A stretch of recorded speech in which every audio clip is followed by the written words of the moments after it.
Page 140, Lone Star Waltz.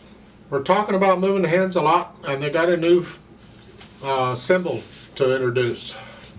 And I encourage you, urge you, whatever, if you've been struggling with this, if you're hesitating a lot, you're not sure what's going on, please go back and go through the book again before you tackle this piece. This piece is by far the more difficult of any of the pieces that we've tried so far. And it's important that you be able to play all these other pieces smoothly and evenly with no hesitations or nothing, or you're going to be lost here. I promise you, you will be lost. Let's talk about this. When they talk about moving up and down, they're using sixth, an interval of a sixth, where you're just one more than a fifth. And you're using the same fingers, you're just moving the hand.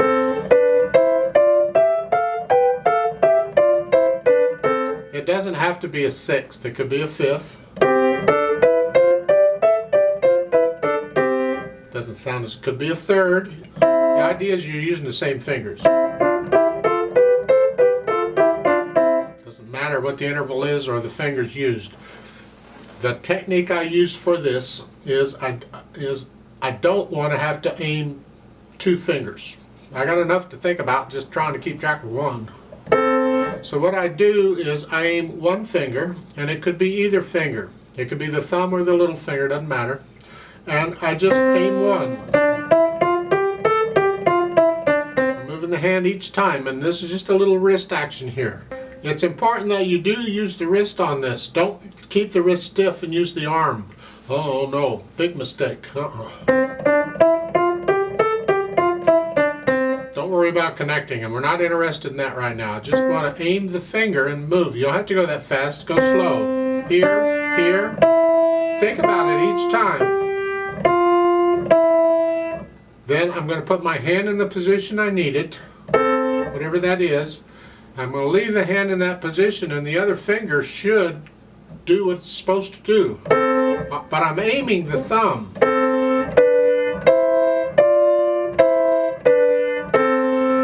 And the little finger just goes along for the ride.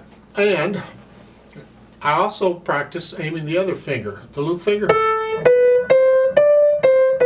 Go slow. Here and then here. Put your hand in that position and leave it there. The thumb should go along for the ride.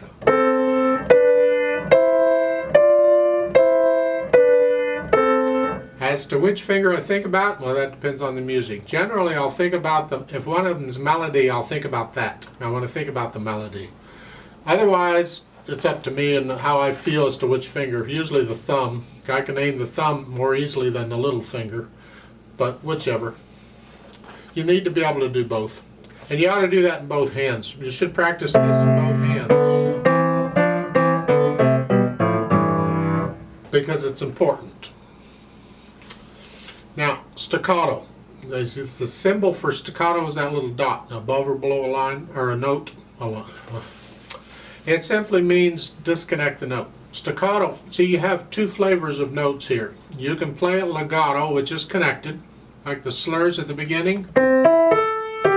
Those are connected. That's legato. Or you can play it staccato, which is anything that's not legato. It's disconnected in some way. So when I get over to page 141 in the second line on these right hand notes, those are automatically staccato because they're all disconnected. It's a long staccato, but it's still staccato. The left hand, if you'll notice that, has dots on those. Play them short, just a wrist action here. I'm bouncing off the keys. My hand is on the keys, and then I push it down, and I just bounce off of it. So the thing is,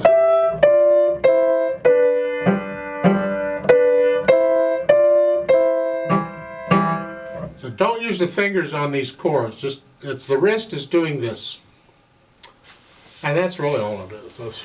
So here at the beginning, right hand 3/4 time. By the way, it's 1 and 2. Lift up between these slurs. So you're in this position where the thumb is working both two notes. That's fine. And then over on page 141 in the second line, then you come up. You're here at the end of the first line and you come up. Just between a phrase type thing where you're just lifting, so you lift and move here. And these, I suggest, I don't care which finger you aim, it's up to you. Practice one and then the other. Whichever one it takes to get those. And then when you get down to the fourth line, then the left hand gets that and the right hand gets these staccatos.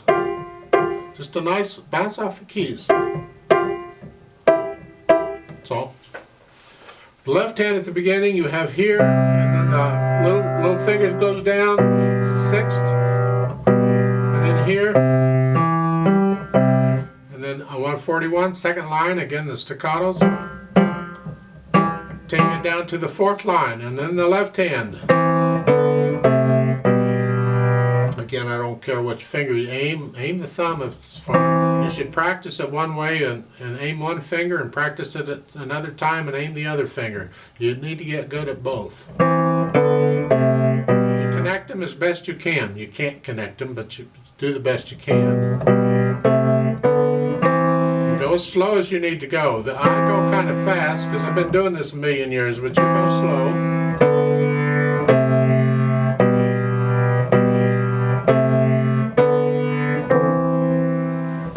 Then you put the hands together and wish for the best.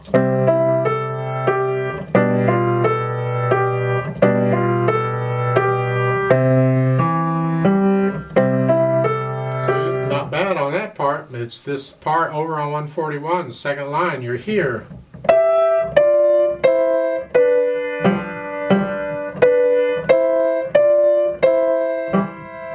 On the fourth line down it switches, so the left hand's got to come up here.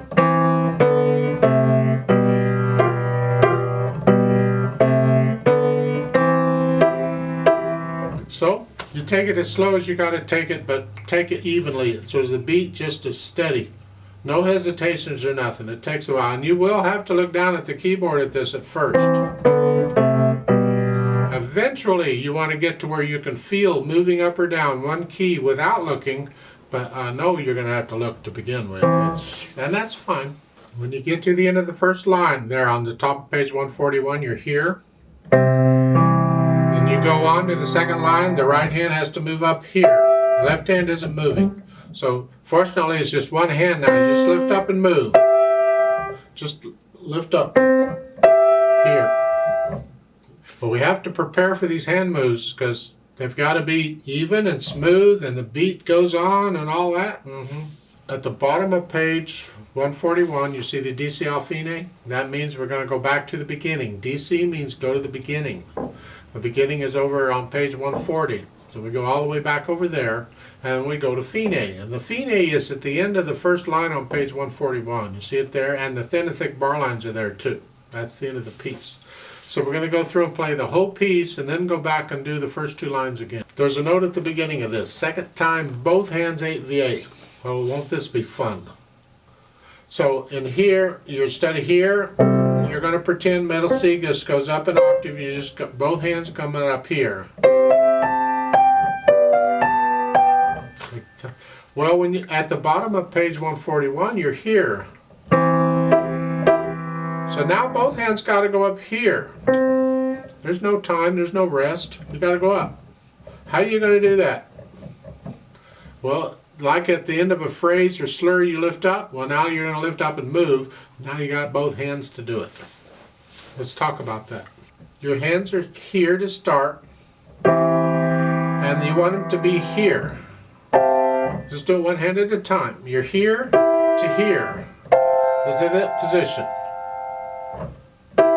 Actually, just think about the thumb. To here. That's where you're going. You got to get there.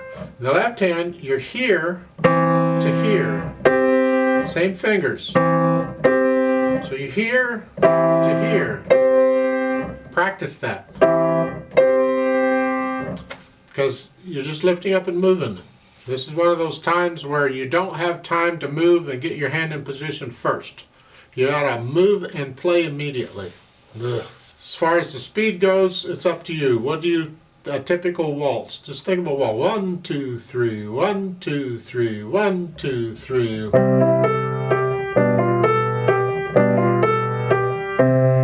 But watch out, because when you get over to page 141, it's got to be the same speed.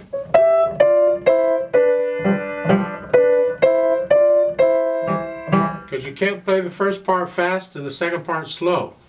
I've heard beginners do that time and time again. With the part they can play, they just whip through, and they get to the hard part and they slow it way down and can't do it. Big mistake. Please don't do that. The whole piece has to be the same speed all the way through. So you find the hardest part. How fast can you play that correctly? And that tells you how fast you can play the rest of it. So the whole thing is one speed. Dynamic wise, well, it's soft at the beginning. That's the right hand. It's the melody. The left hand has to be very soft. When you get over to page 141, second line, now the loud, and they're telling you to keep this medium loud, you do that anyway. You don't need them to tell you that. It should be softer than the others. This is what you want to hear.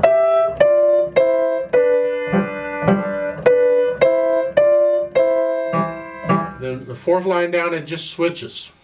And this is medium loud.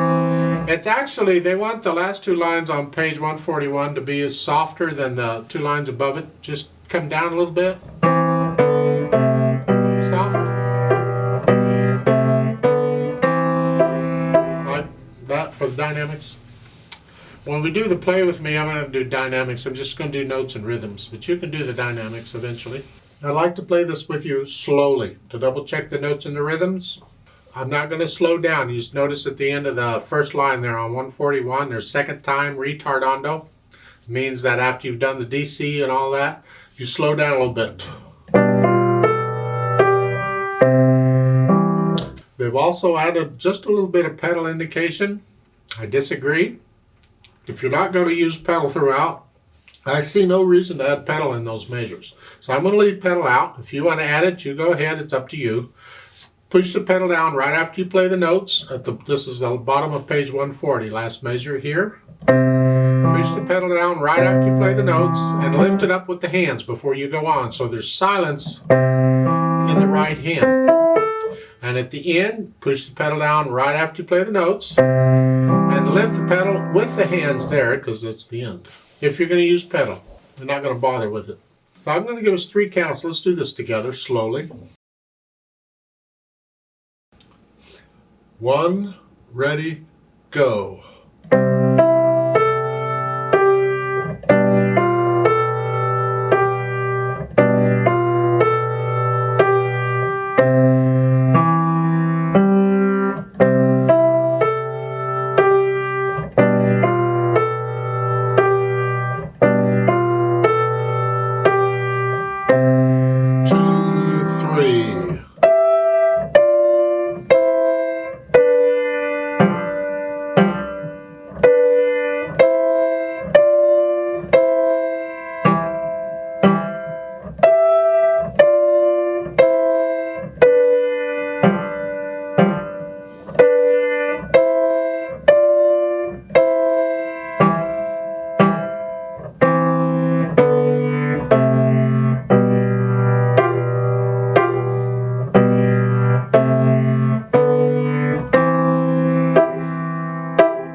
To the beginning.